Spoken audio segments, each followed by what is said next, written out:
to remove structural market and policy barriers and accelerate access to consumer credit to 50% of all working Nigerians by 2030 is the mandate and idea behind Credicorp, a new institution of government. Joining us now is Uzoma Nwagba, the Managing Director, Chief Executive Officer of the Nigerian Consumer Credit Corporation, a development finance institution of the federal government of Nigeria. Good to have you on the program. Good to be here, Dr. Abati. Thank you, Mr. Mbai. Thank you, Mr. Rufai. I'm happy to be here. The first time we heard of Credicorp, that was many months ago, many seasons ago. So it's good to have you here in person. Could you summarize for us and our viewers what the mandate is, what the idea is behind Credicorp? Yes. Because I recall the last time we discussed this, we were saying, oh, they do it in other countries. But what has happened since that institution was announced in Nigeria? Thank you for the opportunity. So Credicorp was set up by Mr. President Tinubu. And I think it's one of those things you say that it's a long overdue idea. And the president has been pretty much obsessed with consumer credit for up to 2 decades. If you hear speeches of him when he was governor of Lagos State, he always talked about credit, consumer credit being a way for people to have better lives now. What does that mean? It just means we don't have to pay cash and carry for the things that we need to improve our lives because we have the income to support the same things over a period of time. That means that if I want to get a car or a house, or I want to put a solar panel in my home, I want to educate myself, I can get that item today, enjoy it for decades, and pay for it with credit. And you see, I'll use the civil service as an example, which is a statement demography of Nigerians, people who have a very stable income. But a lot of civil servants would build their house in retirement with the money they've saved over their service life. But they could get that house or get that vehicle even when they just join the service or when they are 30. And then with their income, they can pay for it over time and enjoy that service. So the idea of consumer credit is really that, to give you a better quality of life. But there are other 2 knock-on benefits to consumer credit, specifically for Nigeria, which is, 1, it also is a tool to stem corruption for the reasons I just said. Most corruption is really around you trying to amass cash now to deal with the things that you want, to get the things that you want. But if you can pay for it over time, then you have less pressure to amass cash. Why would you want to get a 70 million naira, find 70 million naira to get a house when you can just get a house and pay a little bit with your salary? And then the third part is catalyzing industry. Now, if we are deliberate about channeling access to consumer credit to Nigerians to buy goods and services that are locally made, then what happens? The industries that you're buying from would also grow. You create jobs. So this becomes one of those tripartite tools where, 1, you improve quality of life, stem corruption, and then catalyze industry. What has happened so far? We're a new institution, a development finance institution. We strongly believe that the government cannot, by itself, fund consumer credit. Let me give you, for numbers, I talked about South Africa living there for some time. For us to have consumer credit that feels like it is in South Africa, where about 50% of the population can easily go somewhere and buy a car or get a laptop and pay over time. For us to have that, we need about 180 trillion naira circulating in the financial system, funding consumer credit. So it's not the job of the government, by and large, to fund consumer credit. If I just makes us one massive welfarist socialist state. But what the job of the government is to catalyze the consumer credits and remove the barriers that stop the financial system from doing it. What is the number 1 barrier?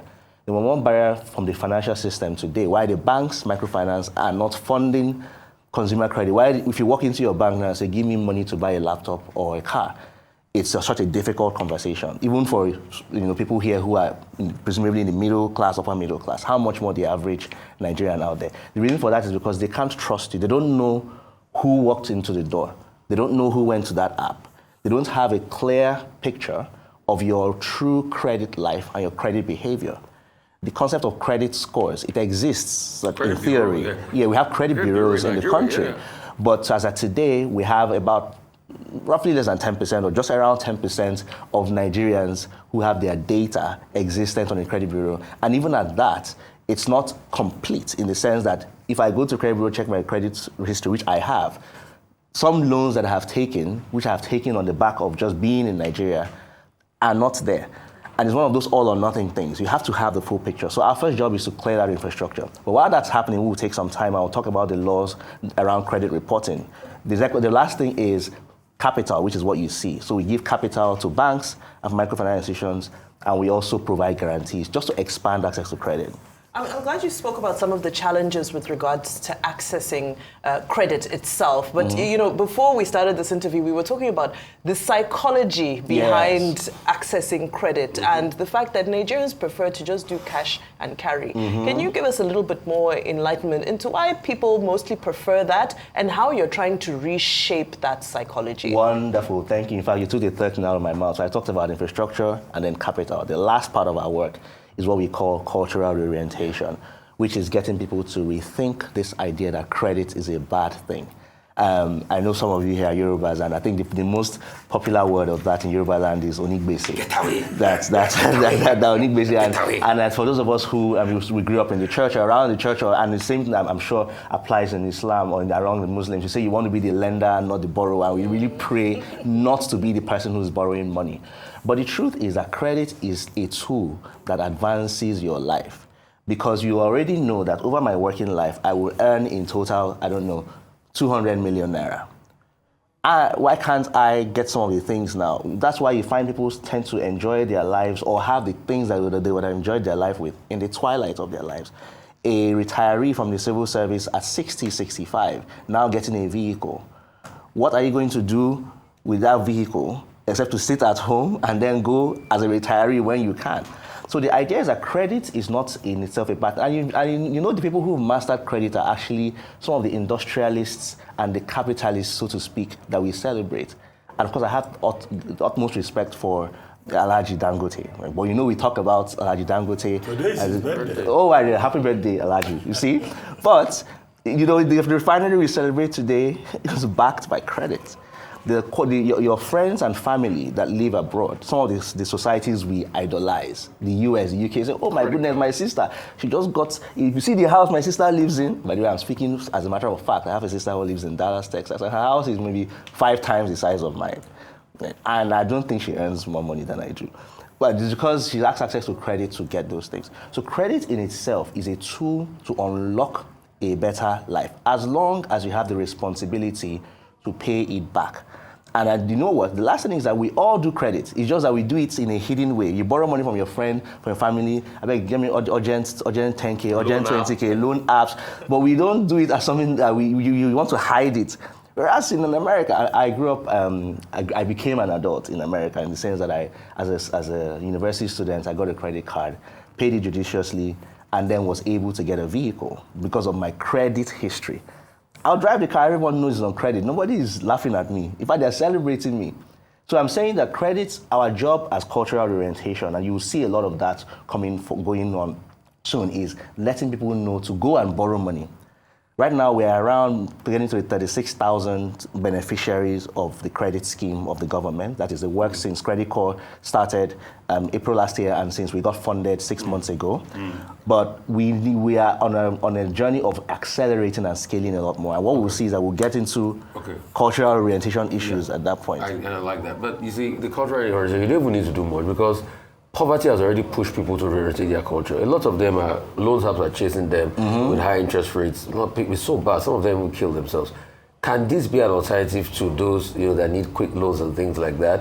When is the payback period? I know this started with a lot of civil servants as they extended to across the population now. How much are you guys pumping into the banks for this? Did they have to go to the bank?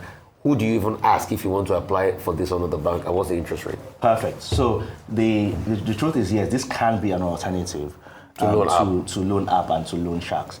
But I also be clear that we even want the loan apps and the loan sharks to be outcompeted by the financial institutions. So that lets all the financial institutions, that's why we don't want to do it ourselves. We don't believe the government can fund credit at the scale that we need it to do. We want to create an environment where everybody now starts to behave themselves. And what that means is, for your question about how much, our original budget in the government for last year, 100 billion, about the same amount this year. That is not nearly enough money for the volume of credit that we need. But by working with the financial institutions, enabling them to provide cheaper interest rates now, we are in a high interest rate environment, whereas those who access credit enabled by credit Under cards this today. scheme, what's the interest rates? It depends on what you're borrowing, but you get it between 15 to 20% less a discount than what you would have gotten it from the same financial institution. Let's say, for example, I went to my bank and they would have given me the interest rate at 30%.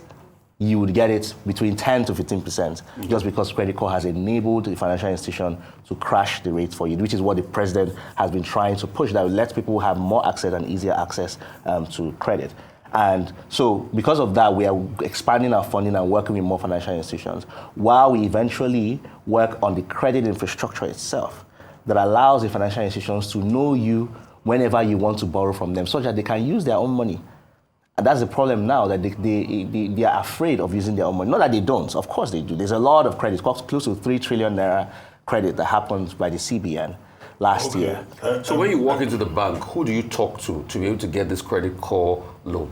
First, you can even, assuming you work in the bank, you can go straight to the credit officer at the credit desk.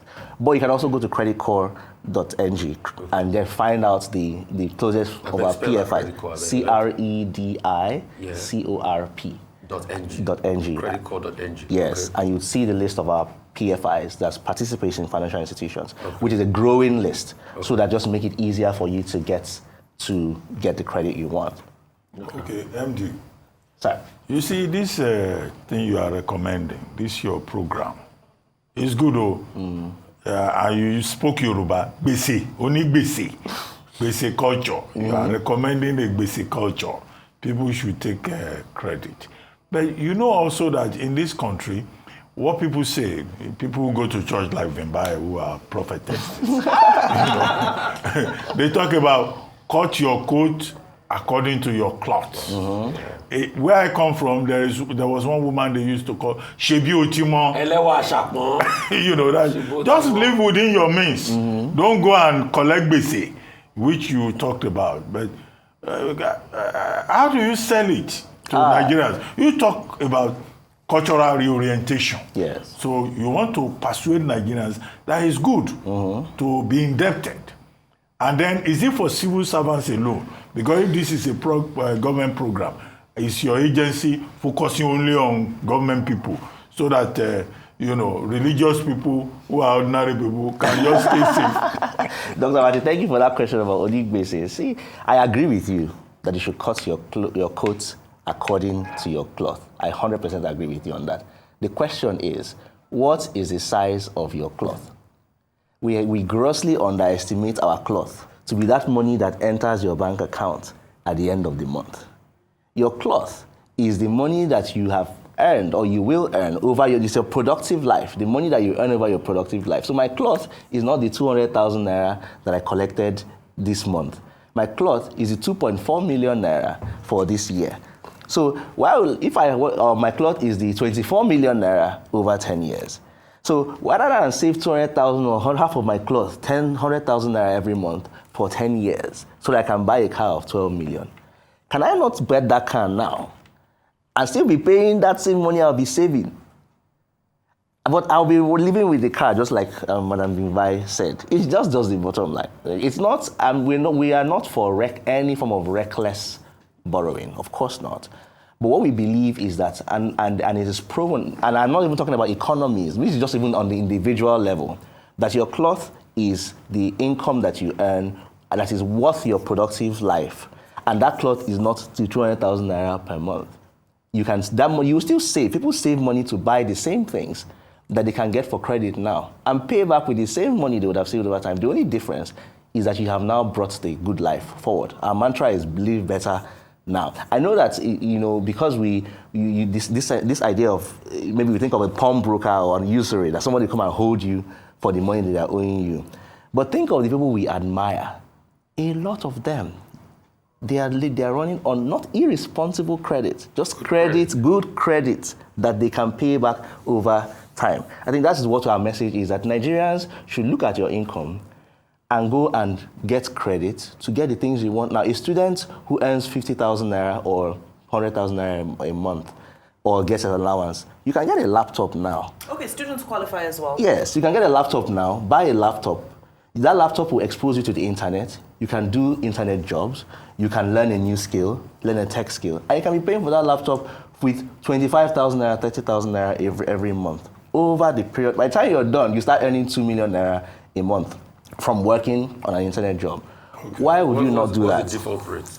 Right now, we have 0% default rate. Okay, because you have not gotten to any big tenure on any of the loans given out? No, not for that. Our loans are between 2 years to 3 years. It's because we work with the financial system. Okay. So our appraisals are quite stringent. The CEO, Credicorp, thank you very much. It was a pleasure. I hope this publicity is very useful, and you still have to enlighten Nigerians about this credit culture. Don't worry. But I just hope that your agency won't be overwhelmed, because everybody will just come and ask for credit. We are ready. Thank you very much. Thank you.